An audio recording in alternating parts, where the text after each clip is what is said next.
Alors les amis, aujourd'hui on va focus sur les 5 choses que je n'aime pas au Vietnam.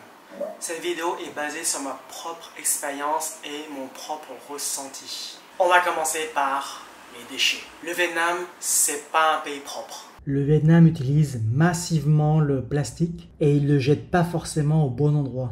Chez certains Vietnamiens, c'est une habitude parce qu'ils n'ont pas cette éducation, cette sensibilisation au niveau de la protection de l'environnement et c'est un peu triste.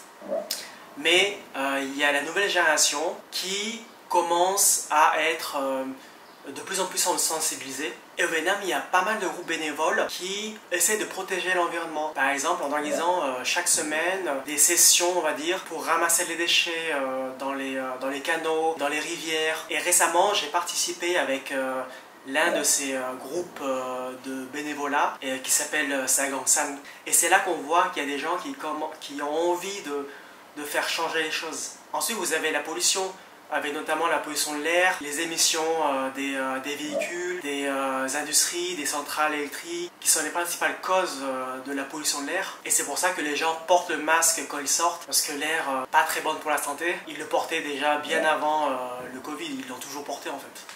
Ici, les gens, ils n'ont pas l'habitude de marcher. Et en plus, en journée, il fait hyper chaud. Et aussi, les trottoirs ici sont pas très bien faits pour les piétons. Beaucoup de gens prennent leur scooter pour se déplacer. Et aussi, personne ne le mentionne, la pollution de l'eau, notamment le rejet agricole, des industries, des maisons, tout simplement. Il y a beaucoup de maisons qui sont juste à côté des fleuves, des rivières, et qui rejettent leurs déchets, ou ils polluent les rivières, les lacs et les nappes phréatiques. Donc c'est vraiment un très gros souci ici au Vietnam. Donc personnellement, je ne me baignerai jamais dans la rivière. Le trafic. Bon là, je parle surtout pour Hanoï et Ho Chi Minh Ville. La circulation est dense et chaotique. En heure de pointe, à certains endroits, c'est vraiment impossible de circuler, même en deux roues. Et il est très commun de voir les scooters monter sur les trottoirs pour pouvoir aller un peu plus vite. Ici, les passages piétons, quand il n'y a pas de feu, ils n'ont aucune valeur. Enfin, je trouve que ça ne sert à rien. Parce que les gens, ils vous laisseront pas passer. En vrai, traverser la rue au Vietnam, c'est un exercice qui peut être vraiment effrayant pour ceux qui n'ont pas l'habitude. Il y a un point positif, c'est le métro qui est en construction à Ho Chi Minh Ville. La première ligne qui va aller au marché Ben Thanh jusqu'au parc d'attractions Suy Tiên. Je ne sais pas quand il sera mis en circulation. Si j'ai l'information, je vous le mets sur l'écran ici. Les arnaques. Il y en a énormément au Vietnam et il faut faire attention quand vous venez ici. L'une des arnaques les plus courantes, je dirais, c'est les taxis. Je vais vous raconter une anecdote où quand j'ai voyagé à Hanoï avec ma famille, on était en train de marcher et on avait besoin d'un taxi pour aller à un autre point qui est un peu plus loin. Et il y a un taxi qui est venu comme ça et il nous a demandé où est-ce qu'on allait. On lui a dit et puis il nous a dit ok, je vous amène. Au début j'ai vu le compteur et puis quand il est arrivé, c'était pas genre c'était 5 minutes, 10 minutes. Et puis le compteur il a fait, je sais pas, le chiffre il a augmenté d'un coup. Je sais pas sur quel bouton il a appuyé mais le compteur il a changé d'un coup. Et du coup j'ai dû payer 200 $, un truc comme ça je pense. Juste pour une course de même pas 10 minutes hein. Et bon là j'ai rien pu lui dire parce que j'ai pas de preuves. J'avais pas voulu m'embrouiller avec lui non plus. Donc j'ai payé, je me suis barré et je me suis dit que plus jamais je prendrai de taxi. Enfin du moins j'éviterai de prendre le taxi. Et si je serais amené à prendre un taxi, je prendrais uniquement le taxi My Linh. C'est tout.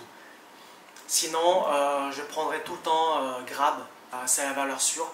Parce qu'avec l'application Grab, vous avez le montant qui est fixe. Donc quand vous appelez un Grab, vous connaissez le montant et il ne bouge pas du trajet. Donc il n'y a pas d'arnaque possible avec Grab.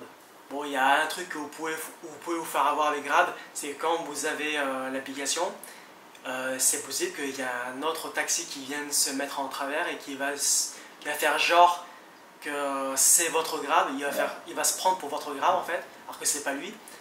Et pour ça, il faut bien vérifier la plaque d'immatriculation, que ça corresponde bien à ceux que vous avez dans votre téléphone.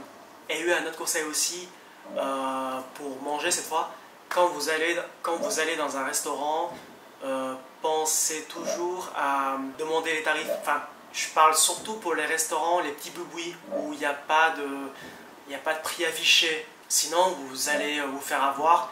Il y a des restaurants malhonnêtes, ils vont vous sortir le prix par rapport à la tête du client en fait. Et d'ailleurs, ça m'est arrivé un jour d'être allé dans un restaurant, un petit boui-boui de pho. Et le pho, il a vraiment coûté plus cher qu'à Saigon. Et enfin, le dernier point, il manque des services publics dans des coins où c'est un peu reculé, comme les établissements scolaires ou les établissements de santé, où ils sont inadéquats ou inexistants dans les endroits un peu reculés du Vietnam. Donc ça, c'est vraiment très dommage, je trouve. Donc voilà, c'était tout pour moi. J'espère que ces informations vous auront été utiles. À très bientôt et restez focus.